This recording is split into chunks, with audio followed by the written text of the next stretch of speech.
Bueno, gracias por la oportunidad de compartir esta mañana. Me han pedido que miremos respecto del altar en nuestras vidas como siervos y como instrumentos de Dios, los desafíos que estamos enfrentando como líderes. Y me gustaría hacer un paneo general sobre esto y meterme con algunas cosas, contando con que usted va a completarlo y mejorarlo. Yo creo que las mejores reuniones son esas de las que uno se va mirando para el costado y diciendo, pobre toda esta gente que vino de más, porque la palabra era para mí. ¿Cuántos les pasó esto alguna vez? ¿Sí? Entonces, ¿qué les parece si ya lo miramos de reojo al de al lado, ¿sí? Y oramos por él, ¿no? Que se hizo todo el viaje. Pero yo siempre creo que el Espíritu Santo habla más allá de lo que decimos u olvidamos del púlpito. Así que le pedimos eso a Dios esta mañana, amén. Entonces yo le he estado pidiendo a Dios no olvidarme nada y decir solamente lo que Él quiera, pero estoy muy confiado que Dios va a hablar más allá de lo que yo diga o de lo que yo olvide. ¿Me acompañan en esta oración? Sí, en el nombre de Jesús. Bueno, creo que es un tiempo de enormes desafíos, el que tenemos por delante. Además estamos en una fecha que como que nos impide no pensar en eso, ¿no? En poquitos días, pasado mañana, buena parte del país tiene la primer tanda de votaciones en lo que llamamos las PASO, que en muchos casos van a definir cosas y en otros casos vamos a ir a votar para no definir nada, pero como sea, estamos además en una fecha y en un momento de la vida del país donde es inevitable pensar en lo que tenemos por delante, ¿sí? La palabra desafío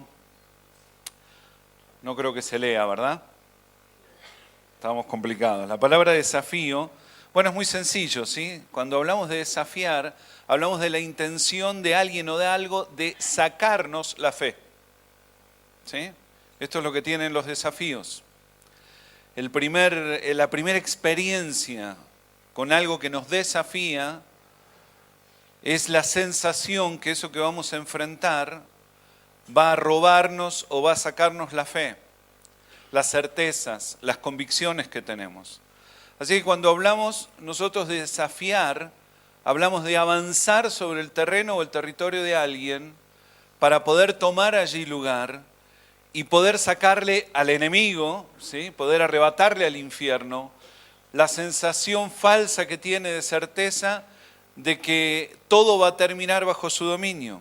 De la misma manera, cuando nosotros somos enfrentados por desafíos, lo primero que recibimos antes de reaccionar al desafío, y algunos reaccionan de maneras diferentes, algunos ante un desafío se sienten sumamente motivados, otros ante un desafío se atemorizan, otros ante un desafío se sienten en su hábitat más natural y más deseado. Cada uno reacciona de manera diferente, pero cuando somos desafiados, aquel que nos desafía lo que está buscando es arrebatarnos de nosotros nuestras convicciones, nuestras certezas.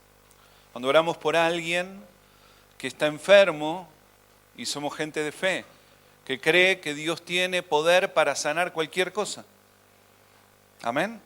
¿Sí? Pero tenemos ahí un momento de tensión, ¿verdad? Oramos y decimos, Señor, vos podés sanar este cáncer, vos podés liberar a esta persona de la atadura que sea. Y abajo para muchos a veces aparece un subtítulo que dice, es verdad, ¿no? ¿Sí? ¿Por qué nos pasa a veces esas cosas? Bueno, porque el desafío establece esto, el ataque, el intento de sustracción de aquello que es nuestra convicción. Sobre todo cuando somos desafiados en territorios en los que no nos movemos habitualmente. Yo creo que Jan y los chicos esta mañana deben haber venido con un desafío, ¿sí? Nos vamos a parar adelante de todos estos pastores y líderes bautistas, perdón por la palabra, y entonces habrán sentido un desafío, pero conocen ya el territorio de la administración, de la adoración y demás, y es un desafío más o menos, pero igual tiene una cuota, ¿no? En algún momento el enemigo le habrá dicho a Jan, che, mirá, sos morocho como Marcos, pero sí, y canta mejor Jan, la verdad, ¿sí? Pero cuando nos movemos en ámbitos que nosotros ya conocemos, ese intento de sustracción es menor que cuando nos movemos en ámbitos que no conocemos tanto. Bueno, este tiempo es un tiempo de ámbitos que conocemos pocos, que tenemos pocas certezas, el llamado y la obligación de construir altares en lugares donde no hay o donde los que tenemos son pequeños. Así que esto es lo que enfrentamos. En la palabra hay un pasaje allí en Primera de Crónicas, en el capítulo 12, que ustedes lo conocen seguramente, que es aquel de los hijos de Isaacar, que en tiempos en que David reunía a la gente para la batalla, todo el mundo mandaba de a miles, pero Isaacar mandó solamente 200. Estos 200 tenían 3 características. Dice que entendían, sabían lo que había que hacer, ¿sí? Entendían el momento, veían la situación y sabían lo que había que hacer. Y además la gente les daba bolilla. Parece que estas 3 características igualan muchas veces el esfuerzo de miles. Necesitamos esa gente, y no necesitamos miles de estos, pero necesitamos esas personas que ante el momento entienden el desafío, se dan cuenta cuál es la respuesta y cuando la proclaman, la gente lo sigue. Bueno, los pastores y los líderes de las iglesias, entendiendo que no siempre el cargo y el ministerio coinciden, ¿verdad? Que no siempre que alguien recibe el título de líder lo es más allá del organizativo. Pero confiando esta mañana que justo vinimos aquellos que nos coincide el cargo y el llamado, ¿sí? Entonces nosotros tenemos esa demanda, esa obligación de entender qué es lo que pasa, qué respuestas podemos elaborar y además proclamarlas de una manera que la iglesia nos siga. Ahora, yo tengo la convicción que no vamos a ver jamás en el país lo que no veamos en la casa de Dios. Cuando Crónicas dice que la búsqueda de la sanidad de la tierra, ¿dónde arranca? Como dice después Pedro, en la casa. Arranca en la iglesia la sanidad de la tierra. Así que yo pensaba más que nada estos días en los desafíos que enfrentamos en la iglesia. Y les quiero compartir algunos. El primero es un desafío teológico. Tenemos un desafío teológico. ¿En qué deberíamos estar pensando los líderes en este momento? A la hora de reunirnos, de armar estos altares, de armar los altares de encuentro en nuestras congregaciones, deberíamos estar pensando en qué. ¿Deberíamos estar pensando en la llegada del reino de Dios o deberíamos estar pensando en la iglesia? Parece una discusión superada, pero no sé a cuántos de ustedes les pasa que creemos fervientemente, oramos, clamamos por la llegada del reino de Dios, pero cada tanto nos vemos dedicando fundamentalmente la mayor parte de nuestro tiempo a la iglesia. Creemos en el reino de Dios instalado en nuestras ciudades, creemos en esto, ¿no? Bueno, genial. Pero no sé si les pasa que cuando uno evalúa la cantidad de tiempo diario que dedica a que se instale el reino o a atender a la iglesia, parece que la creencia y la práctica como que están un poquito desfasadas. ¿Cuánto tiempo dedicamos a nuestros ministerios en nuestras ciudades y cuánto tiempo dedicamos a atender a doña Pepa y los conflictos internos de la iglesia? No sé si conocen a doña Pepa. Es una hermana que se congrega en mi iglesia. No es mala mujer, es un toque conflictiva con algunas cosas. Tiene un montón de años de creyentes y tiene una habilidad muy rara. Donde ella se sienta, la silla toma la forma de su persona. Y ¿cuántos tienen a Pepa en la iglesia? ¿Sí? Ok, ¿sí? Y te lleva mucho tiempo, ¿no? Y cada tanto yo me sorprendo charlando demasiado con Pepa y poco con el intendente. O dedicándole demasiado tiempo a Pepa y poco a la directora de una escuela. En un punto donde ya pasamos que se abran las puertas. Las puertas del país están abiertas. ¿Sí? ¿Cuántos tienen oportunidades de administración en sus ciudades reales, concretas? ¿Cuántos tienen oportunidad de entrar a la intendencia, de entrar a los colegios? Levanten la mano para testimonio. Los que entran a la escuela, a la intendencia, los que entran a los círculos de comerciantes, los que tienen la oportunidad de entrar a las universidades, levanten su mano. ¿Sí? Entonces no estamos en esa realidad, pero ahora lo que tenemos es este desafío. ¿Deberíamos pensar en iglesias que pastorean territorios o deberíamos pensar en iglesias que pastorean iglesias?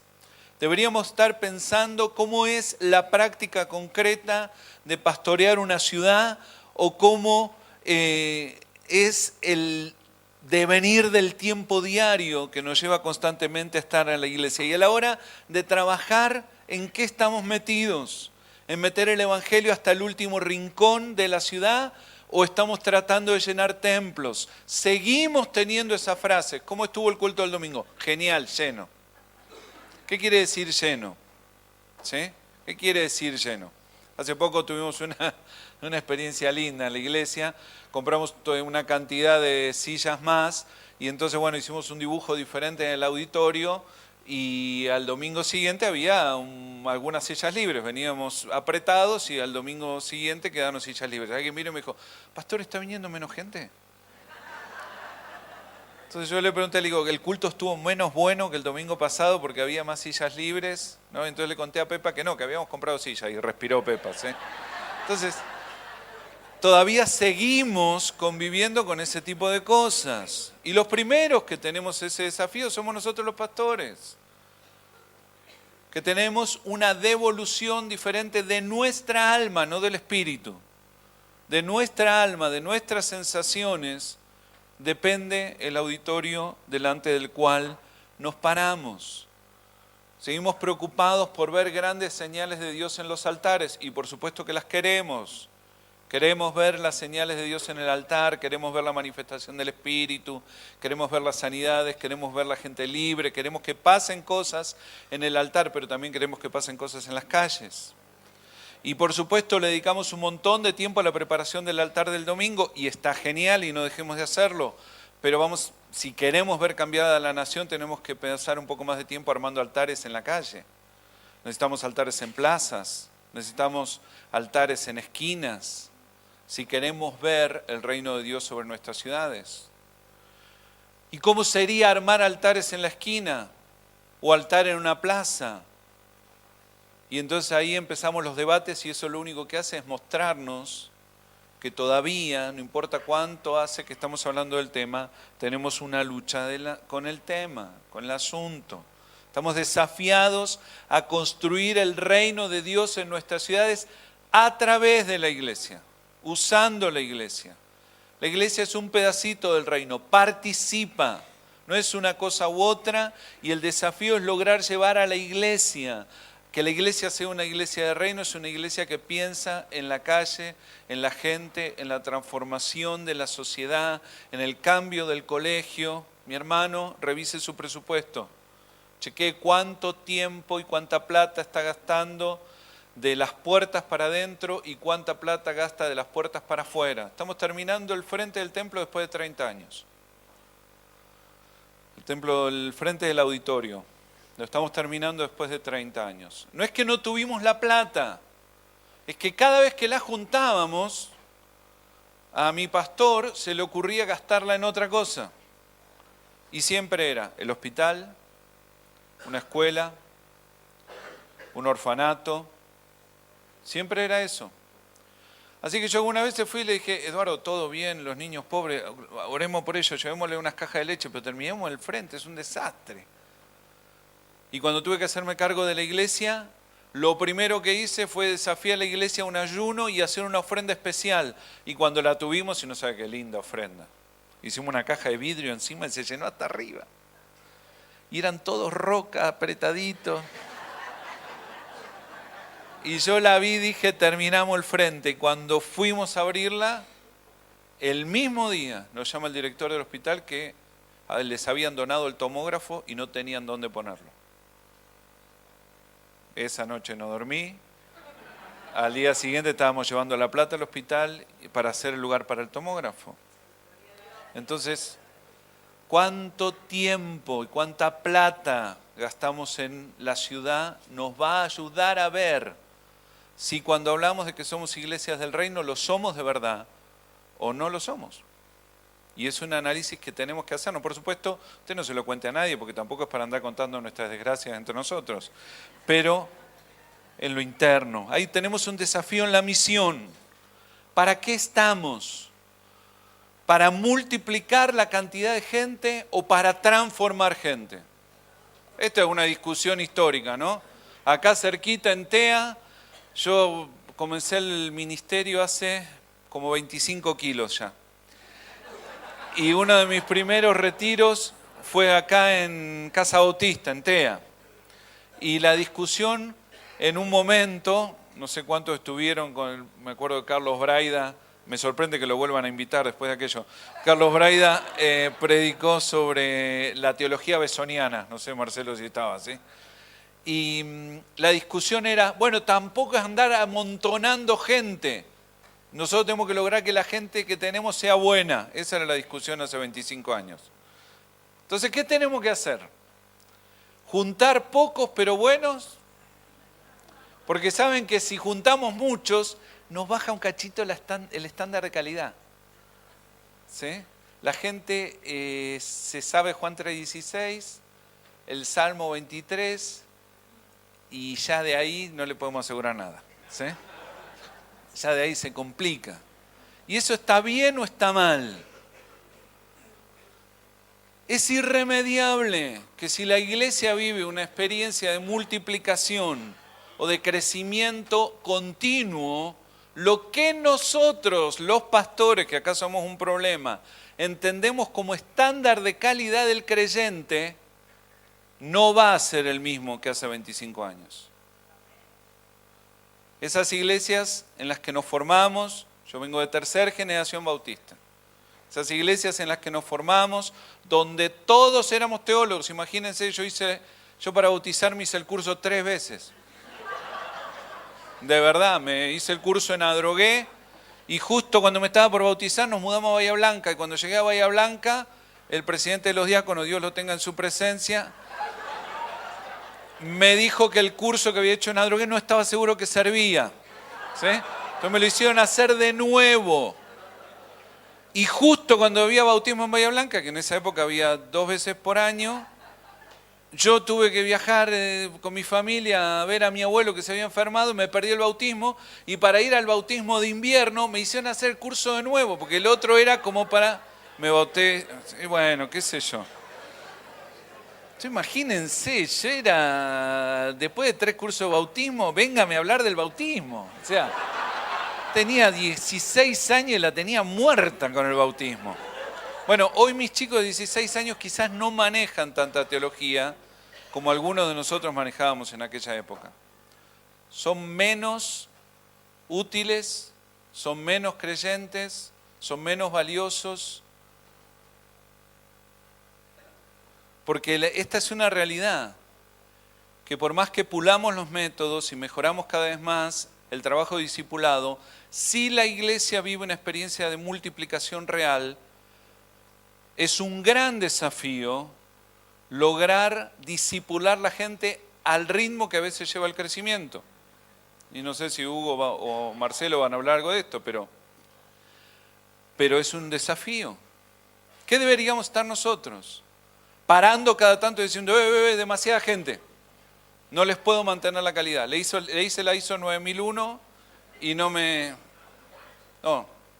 esto es multiplicación o transformación. Bueno, las dos cosas. Tenemos que lograr levantar gente transformada en Cristo. ¿Cuánta? Toda la que podamos. ¿Y por cuánta gente vamos? Por toda la ciudad. ¿Sí? Por toda la ciudad. Y si tocamos toda la ciudad, todos los creyentes que van a ir llegando, van a estar derechitos en fila y la van a tener clara y van a ser tan excelentes como, digamos la verdad, como somos todos nosotros, ¿no? ¿Van a ser así? No, mis hermanos, se van a saber menos versículos, van a tener líos de teología, vas a escuchar a veces barbaridades. Sí. Sí, de todo. Entonces, es un desafío que hay que asumir. Y cuando convivimos con eso, hay que aprender a llevarlo. Y si no, renunciemos a crecer. Tenemos que revisar claramente nuestros conceptos de definición de lo que es membresía. Porque si de verdad esperamos ser iglesias que pastorean ciudades, el tema del registro de miembros y la ficha de miembro y todo eso se complica un poco, ¿eh? No es tan fácil. Quizás está en la lista de cosas que tenemos que revisar. Por otro lado, de verdad, ¿no? Así entre nosotros, total, a mí me invitan a predicar los pastores, los bautistas, el resto no, pero los bautistas me invitan cada 7, 8 años. Entonces, así entre nosotros, de verdad, ¿qué me importa a mí cuánta gente tengo? ¿Tiene alguna importancia? Tiene importancia relativa la cantidad a la hora de programar el trabajo, pero después, ¿es importante si tengo 217 o 221? ¿Y por qué nosotros queremos saber exactamente? ¿Por qué queremos saber exactamente los nombres y tenerlos en la lista? Nos volvimos alguna especie de oficina de chequeo, de creyentez. Y si nos viene alguien de otro lado, ¿cuánto importa realmente que venga con una carta? Me parece que ya nos dimos cuenta que no sirve para nada, ¿verdad? Que por más que del otro lado le cuelguen los laureles que sea, después en la cancha es el asunto, ¿no? Porque tiene que ver también con cómo funciona con vos y con doña Pepa y todo el resto. Tiene que ver. ¿Cuánto importa eso? Mucha gente transformada en Cristo. Así que eso nos lleva a otro desafío, que es un desafío formativo. ¿Qué gente estamos formando? ¿Estamos formando gente para la congregación o gente para la sociedad? A la hora de armar nuestros discipulados, a la hora de armar nuestros sermones, a la hora de definir la pastoral de la iglesia, ¿esa pastoral a qué apunta? ¿Al rebaño o a la iglesia que todavía no llegó? ¿Predicamos por los que están en el domingo o estamos proclamando una palabra que esperamos que corra toda la ciudad? Si es que de verdad queremos ser iglesias del reino. Y entonces a la hora de formar los líderes, estamos formando ¿qué tipo de líderes? Líderes que puedan resolver el problema puntual que tengo adentro del templo, o estoy tratando de formar líderes que cambien el país. Porque no es lo mismo. Yo estoy formando líderes para la iglesia, me tengo que ocupar que vayan al curso que armé, pero si estoy tratando de formar una iglesia que pastoree una ciudad, me tengo que ocupar, por ejemplo, de que todos mis jóvenes sean terciarios. Que estudien lo que quieran, depende de lo que le dé la cabeza, medicina nuclear o licenciatura en ruleros, cada cual con su coeficiente y con su vocación y todo bien, ¿verdad? Pero si vamos a cambiar el país, ¿saben que necesitamos? La iglesia que necesita generar conductores que puedan conducir la sociedad. No gente que pueda liderar la alabanza el domingo. Eso también lo necesitamos. ¿Sí? Sí. Pero claro, tenemos. ¿Y cómo es el Señor, no? Que a veces desafinamos y viene igual, ¿no? ¿Notó eso? Pero si nosotros no ponemos en los consejos deliberantes, en las direcciones de las escuelas, en las gerencias de las empresas, en las cámaras de comercio, no ponemos gente que se pare ahí, se plante ahí, el Señor no va a bajar ahí. Y ahí se están tomando las decisiones de nuestro país. Y yo todavía creo que Dios nos llamó para cambiar el mundo. Y no nos podemos correr de ahí. No podemos creer que el cambio del país es amontonamiento de creyentes. No, si juntamos mucho, la nación va a cambiar. Si no juntemos mucho, salvemos a todos. Pero además tenemos que salvar a los correctos, a los que toman decisiones. Salvemos a todo el mundo, pero toquemos los lugares donde se toman las decisiones. Gracias a Dios hay muchos testimonios de esto, pero necesitamos que se vuelva la normalidad de la iglesia, no la excepción. Y por ahora es la excepción. Y nosotros necesitamos que se vuelva la normalidad. Formar obreros para la ciudad. Entonces, mis hermanos, hoy tenemos mucha gente que sabe perfectamente cómo funciona el sistema de la iglesia. Pero no necesariamente se puede parar a hablar delante de sus compañeros de la facultad. Tenemos creyentes que son bárbaros para explicar los sistemas de funcionamiento de nuestras congregaciones, y no tengo ningún problema con los sistemas, o sea, yo tengo uno. Pero nosotros necesitamos que, aparte de que la gente pueda funcionar, entender cómo funciona determinado sistema de vida y llevarlo adelante, necesitamos que además de eso se pueda parar en su empresa, en su colegio, adelante de sus compañeros de facultad, etcétera, etcétera, etcétera. Gente que se forme. Estamos produciendo unos documentos de bioética ahora, y qué difícil fue encontrar médicos cristianos que hayan avanzado en el tema de manera seria. Y qué difícil fue encontrar legistas que hayan avanzado en un estudio de la modificación del Código Civil nuevo en referencias a temas como el aborto, donde en algunas cosas parece que nos beneficia y en otras nos complica. Y no digo que no hay, pero digo que no es tan fácil encontrarlos.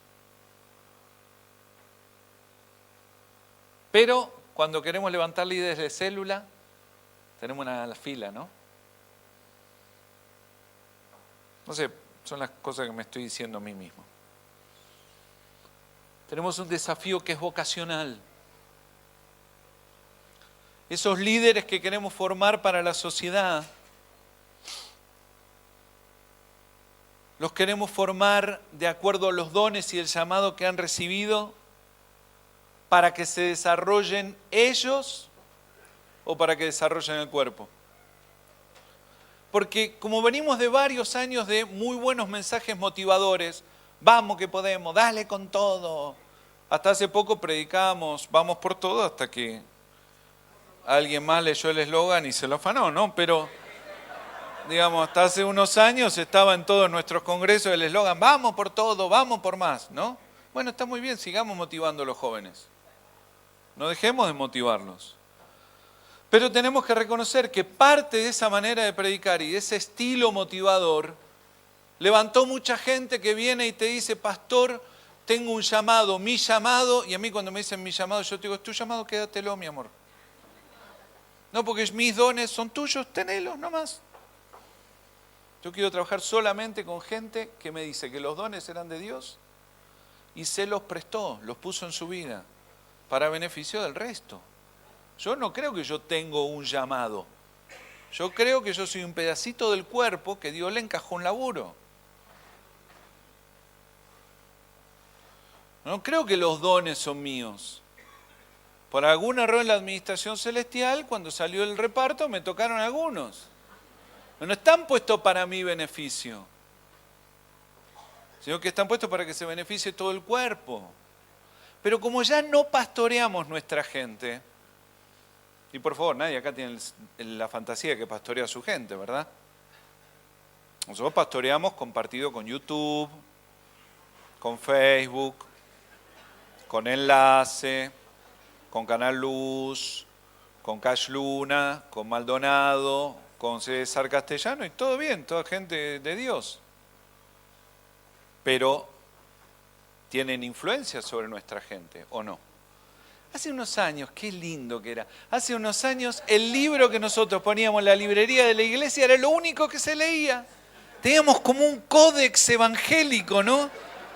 Entonces lo que poníamos ahí era, no lo leían, si no estaba ahí, no estaba. Y venía cada tanto años y decía, pasé por la antorcha.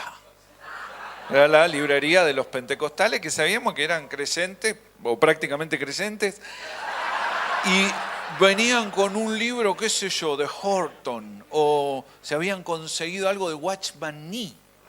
¿Se acuerdan? Bueno, eso se acabó. Nosotros no pastoreamos nuestra gente. Nosotros, el pastoreo de nuestra gente lo tenemos compartido, ¿sí? Con otros. Y no se puede controlar. Y la verdad que no creo que tengamos que perder tiempo en el púlpito haciendo esfuerzos por explicarle a la gente a quién no tiene que ver, a quién no tiene que leer y a quién no tiene que escuchar.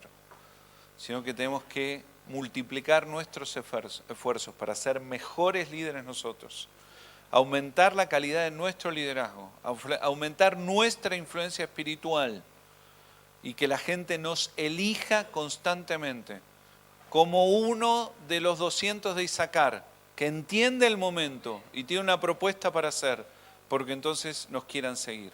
No porque motivamos mejor, sino porque cuando damos una palabra, en general viene de Dios. Porque cuando damos un consejo, viene de Dios. Y porque nuestras vidas reflejan algo parecido a la vida de Cristo. Y levantar líderes que se desarrollen por ese camino, que abandonen los personalismos. En el cuerpo no hay personalismo, no existe. Ahora nosotros podemos tener gente más conocida que otra, gente de más renombre que otro. Bueno, ok, pero es de todos. ¿Sí? ¿De qué iglesia es fulano o mengano? De la de Cristo.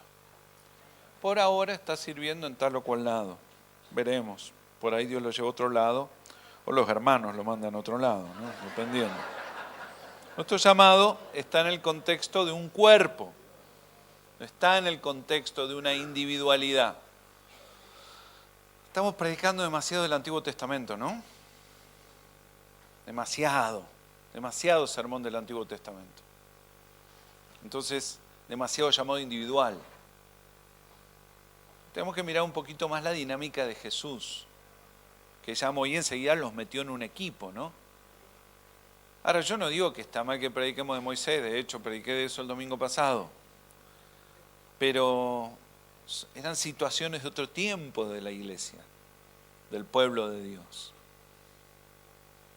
Así que para mí eso nos lleva a otro desafío, que es el del estilo de liderazgo. Y ahí hablamos de nosotros. ¿Qué estilo de liderazgo queremos tener nosotros? Pablo le escribe a Timoteo y le dice, te conté todas estas cosas que te puse acá en la carta para que sepas cómo conducirte en la iglesia, que es la columna y el estandarte de la verdad. Y la palabra estandarte la entendemos, tiene que ver con proclama. La palabra columna en griego es la palabra estilo. Lo cual quiere decir que existe un estilo de iglesia. Existe un estilo de liderazgo. Nosotros somos buenos, si es para mí, estoy predicando, pero que me banquen.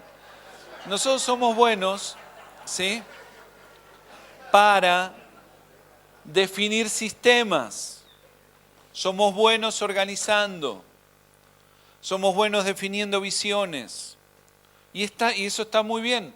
Pero además tenemos que definir esto. ¿Cómo es nuestro estilo? Porque ahí somos diferentes. Esa famosa frase de unidos en la diversidad, etcétera, etcétera, con la que hemos tratado de consolar nuestras disputas, son frases que quizás a veces las enfocamos mal la resolución. Nuestras diferencias, en general, no suelen estar en la visión. Si cuando nos sentamos en una mesa y chequeamos la visión de cada uno, se parecen todas. Si vamos todos para el mismo lado, tratar de levantar a Cristo y que la gente se convierta. Tenemos más o menos diferencias de sistema, pero hoy la mayoría, hace poco nos juntamos con un grupo de pastores, todos trabajábamos con grupos pequeños. Uno tenía célula, el otro tenía grupo de vida, los más santos teníamos barcas, cada cual con su sistema. Y tampoco pasa por ahí el baile. Pero lo que sí tenemos son diferentes estilos. Hay un estilo de congregación que nosotros tenemos que reflexionar y que debe cambiar, por ejemplo, de acuerdo a la ciudad. No es lo mismo el estilo de congregación que tiene que ver en Sáenz Peña, Chaco, que el estilo de congregación que tiene que ver en Ushuaia. Son estilos diferentes, porque son los lugares diferentes. Y entonces demanda tipos de liderazgo diferentes, de acuerdo al lugar donde están sirviendo. No caemos con el manual de iglesia de 3 pasos, darme la iglesia efectiva, porque ya lo probamos y no va. Todo bien, mis hermanos, pero a mí, yo estoy podrido de los libros, los 3 pasos, los 5 secretos, los 4 escalones, los 7... Sí, ¿sabe? Yo ya subí todos los escalones, bajé por la duda que lo había subido mal, después di los pasos de a uno, di los pasos salteándome la baldosa de enfrente, todo igual no me salió. No es por ahí. No es por ahí. Yo encuentro que cuando alguien está consagrado, mirando a Cristo, ¿sí? Amando a la gente, porque el Evangelio sigue siendo amor por Dios y por la gente. Cuando alguien está enfocado en eso, cuando alguien trata de mantener la humildad y cuando se le escapa alguien va y lo ayuda a que la mantenga. ¿Sí? Cuando alguien se mantiene enfocado en eso y define una iglesia con un estilo de vida acorde al lugar donde Dios la plantó, la cosa más o menos sale. Esto lo digo porque usted inspírese en lo que pasa en otro lado. Mírelo a Cash Luna, está todo bien. Pero quizás hay cosas de Guatemala que no van acá. ¿Me sigue? Y por ahí hay estilos de la manera de liderar que en un lado van y en otro no. Yo voy a predicar a países que veo a los pastores como lideran, digo, yo hago esto en mi iglesia. Me presentan el holocausto. ¿Sí? Los pastores que dirigen ejército, vaya, hasta acá, pum, tic, tac, tac. Esto debe estar genial porque están creciendo como locos y están cambiando sus países. Que en definitiva, otra vez, este es el tema, Están cambiando sus países, ponen presidentes, ministros. Pero que algunas cosas de estilo van ahí y acá no andan. Pero tampoco es para que nosotros seamos tan argentinos de creer que no podemos aprender de nadie, ¿no? Así que yo tengo que definir mi estilo de liderazgo. ¿Qué estoy tratando? ¿Que me sigan o que me sirvan? Gloria a Dios, mis hermanos, por este tiempo de restauración de la autoridad pastoral. Gracias a Dios, ¿no? Por la gran mayoría de las iglesias de nuestra denominación que ya no creen que sus pastores son sus empleados. Y yo honro, y de verdad lo digo, a pastores como Alberto o muchos de los pastores que están aquí que se sacan la camisa y tienen el cuero curtido de los latigazos de gente de otras épocas.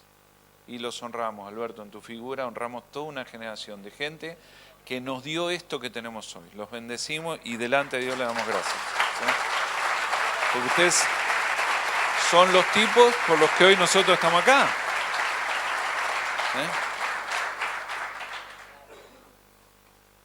Pero quizás, no digo seguro, pero por ahí nos pasamos un cachito para el otro lado. Y por ahí es el tiempo del balance, ¿no? Entonces, nosotros tenemos que decidir si desde dónde pastoreamos. ¿Desde una situación de poder o de una situación de autoridad? El poder tiene un tamaño y se gasta. Es una capacidad. Es el tamaño de cuánto poder tiene un vaso de 1/4 litro de agua. ¿Cuánta sed puede calmar? Tiene el poder de calmar lo que se calme con 1/4 litro de agua. Y cuando se gasta, no hay más. El poder es así, tiene un tamaño. El poder es una cantidad de balas en el revólver. Es como, ¿cuántos son padres acá o madres? ¿Sí? Bueno, la mayoría, mire. Entonces, miren, yo le puedo decir a mi hijo una cantidad limitada de veces, hacelo porque yo te lo digo. No puede ser mi sistema. ¿Sí? La autoridad es otra cosa, es un arte. Eso quiere decir que está en expansión y en desarrollo.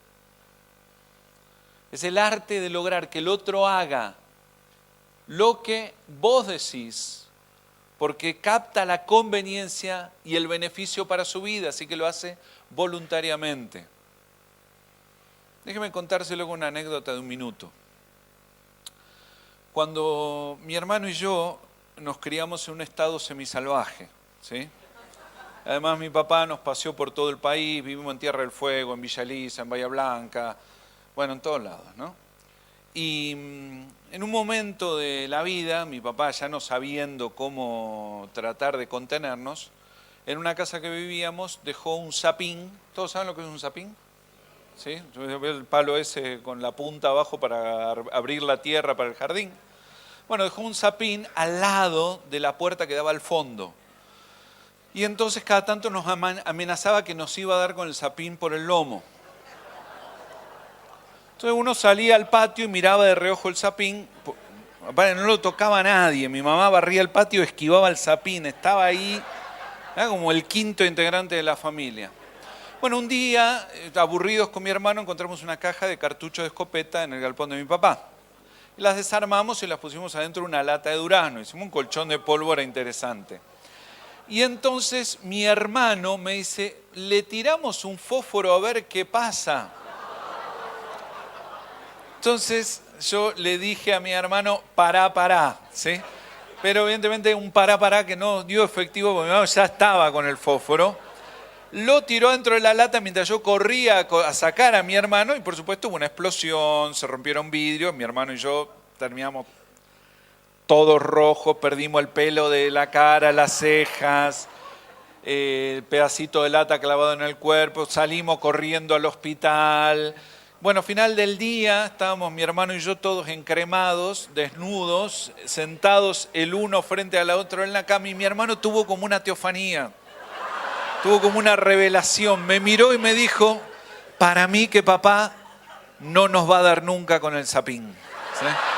Claro, o sea, ¿qué había más grave que poner una bomba, matar a mi vieja? O sea, no había más grave que eso, ¿no? O sea, ¿qué era lo siguiente? Bueno, ese día mi papá perdió autoridad y poder. Había gastado tantas balas en el asunto que el día que comprobamos que el sapín era mentira, la siguiente vez que nos amenazó, no le creímos. Eso es el poder. Cuando nosotros lideramos desde la amenaza o desde el temor de que lo vamos a descalificar si no hace lo que le digo, o desde el temor de que le va a pasar algo malo de parte de Dios, si hace o dice tal cosa, o desde el temor de que va a perder una recompensa, estamos usando poder. Son balas en el revólver, no son ilimitadas, es una cantidad. Si yo lidero desde ahí, un día no tengo más. Cuando la persona va a peca 2 o 3 veces y Dios rompe todo el sistema de justicia usando una cosa llamada misericordia y la bendice igual, la persona te mira y te dice, mira vos, che, hoy dije 3 mentiras, 2 malas palabras, escupí por la ventana, insulté al del auto de al lado y no le di un beso a mi esposa y a la noche Dios me bendijo. Para mí que vos no me vas a dar con el sapín. ¿Me entienden? Entonces el poder es una cantidad de balas en el revólver, se gastan, no podemos liderar desde ahí. Tenemos que liderar desde la autoridad de lo espiritual, que hablamos cosas, ministramos cosas y cosas pasan. Desde la autoridad de nuestra moralidad, que son nuestros conceptos, lo que creemos, y de la autoridad de nuestra ética, es decir, cuando nuestras acciones coinciden con nuestras creencias. Cuando yo digo algo y hago lo que digo. Y si un día no me sale, pido perdón. Y lo digo yo antes que lo diga el diablo. Se llama confesión y trae libertad. Está en la Biblia. Entonces, eso refuerza nuestra autoridad. Lo otro la desgasta.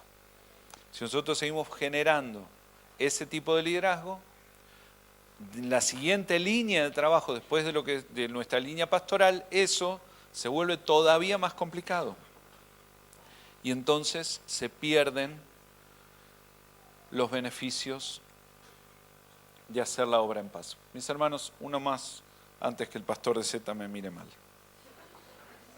Tenemos un desafío emocional que tiene que ver con lo que hablábamos recién. Y es el desafío de liderar o dejarnos liderar. Nos pasan cosas emocionalmente con eso. Y en nuestra denominación es una enfermedad. Es muy complicado en nuestra denominación. Tenemos un desafío emocional. Todos hemos sido llamados por Dios.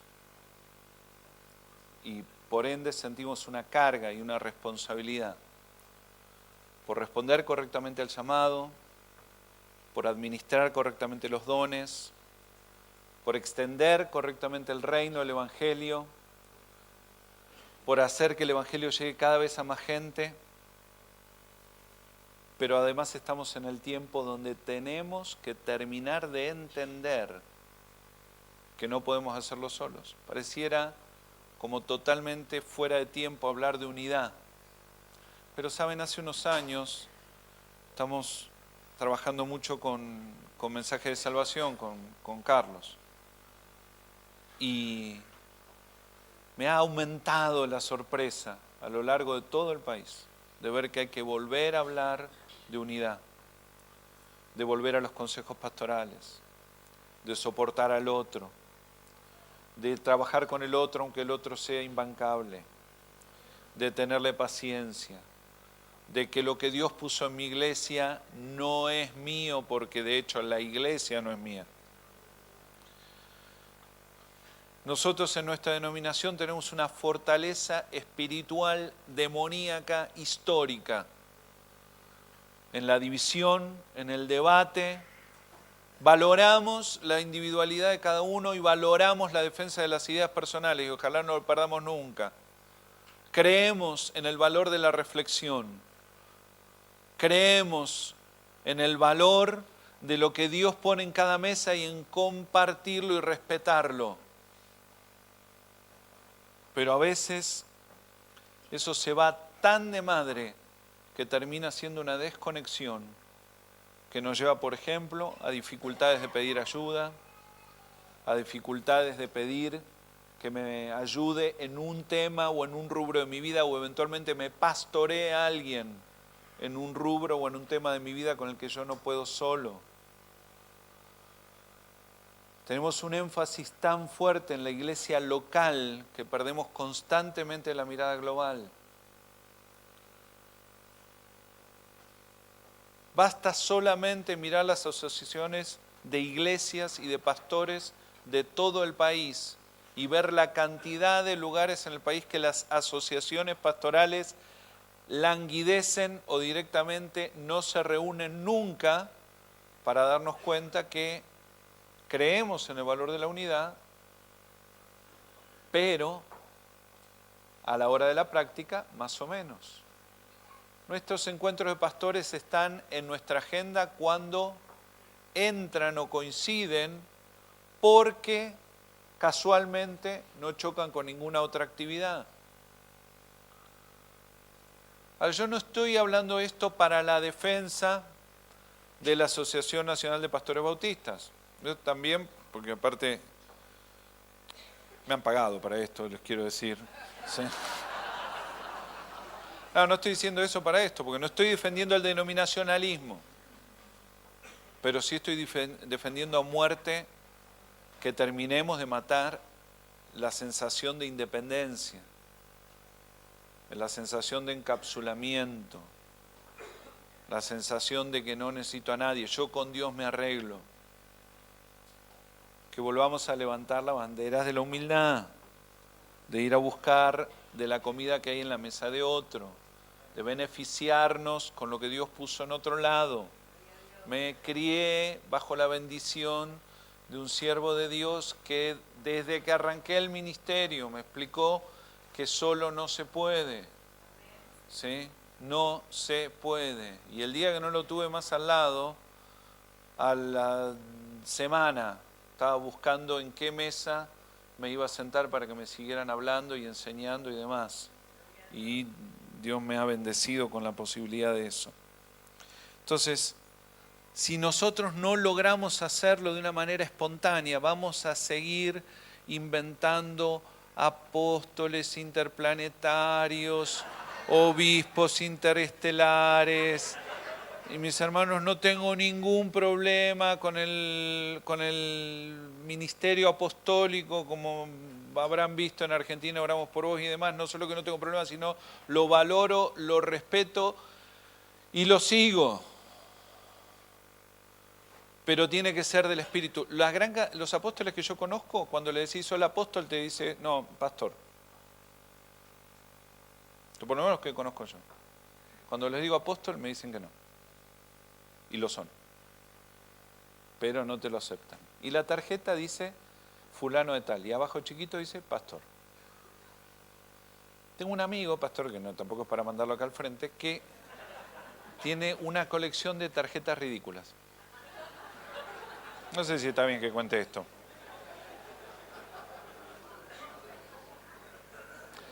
Entonces he visto tarjetas de pastores sentados en águilas. ¿De verdad? ¿De verdad? No es un chiste, de verdad. Al punto que uno decía, querubín de la iglesia de... A mí me parece mucho. ¿Sí? Me da la sensación que es demasiado.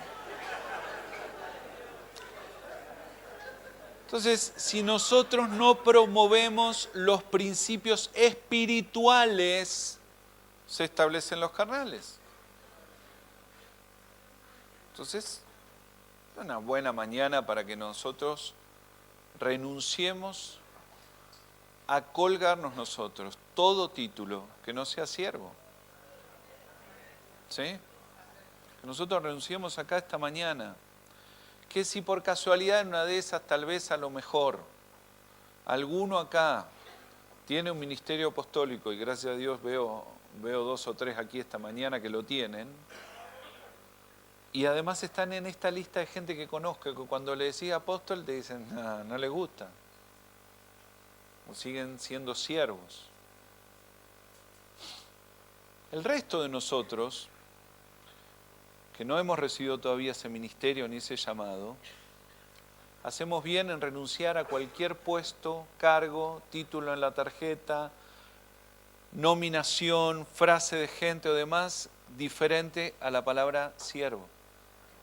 Seamos siervos, siervos. Lideremos de esa manera. Y si somos siervos, nos vamos a dejar liderar. ¿Sí? Nos vamos a dejar liderar también. Vamos a permitirle a nuestra alma que coma de lo que hay en las mesas de otros, en el nombre de Jesús. Si finalmente tenemos el mismo ADN, tenemos roles y tamaños diferentes, ¿sí? Pero el ADN es el mismo, ¿sí? Es el mismo. Es lo mismo. Y por último, mis hermanos, tenemos un desafío profético. ¿Para qué estamos? ¿Cuál es nuestro llamado? ¿Anunciar el Evangelio o denunciar el pecado? ¿O las dos cosas?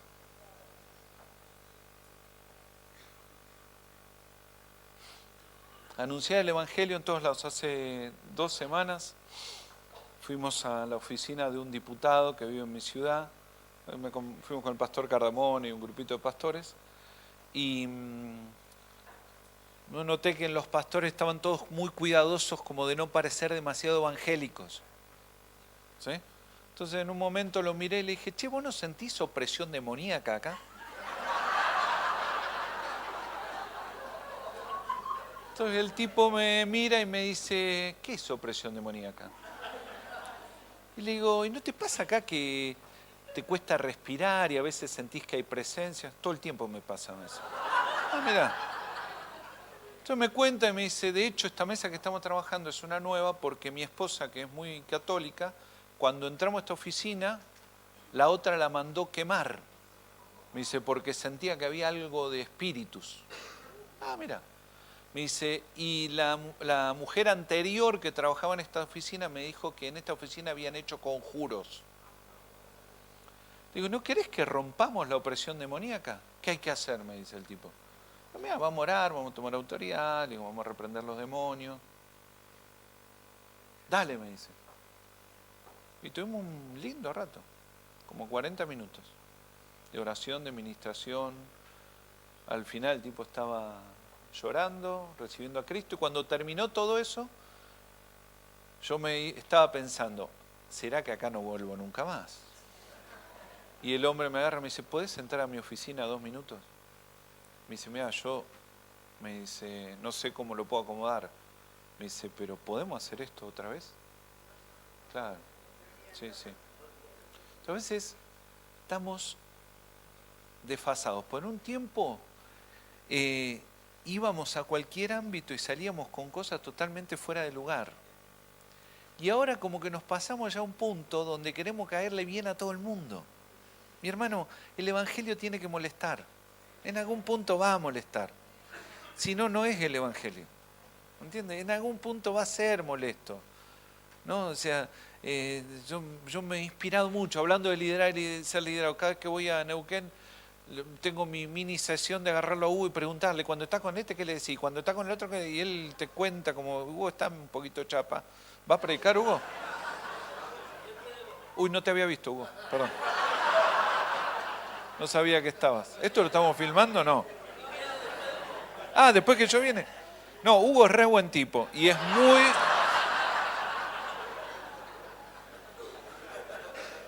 No, pero yo me inspiro en gente así, porque Hugo es un ejemplo de alguien que tiene el concepto que el principal líder de la ciudad son los pastores de las iglesias. Por eso tienen los lugares que tienen en Neuquén. ¿Sí? Por eso tienen los lugares que tienen. No tienen los lugares que tienen haciendo relaciones públicas, sino siendo proféticos. Plantando el Evangelio, pastoreando una ciudad, jugándosela a cambiar una ciudad, no asumiendo que ninguna cosa que hoy está de una manera no puede ser cambiada. Póngase de pie, por favor.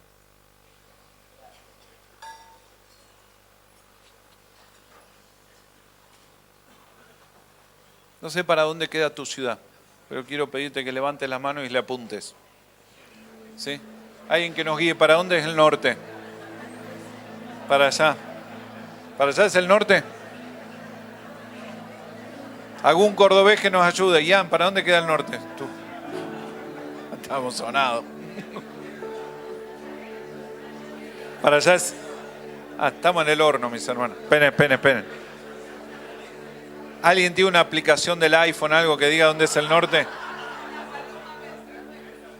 ¿Para dónde queda el norte? A ver. ¿Para allá queda el norte?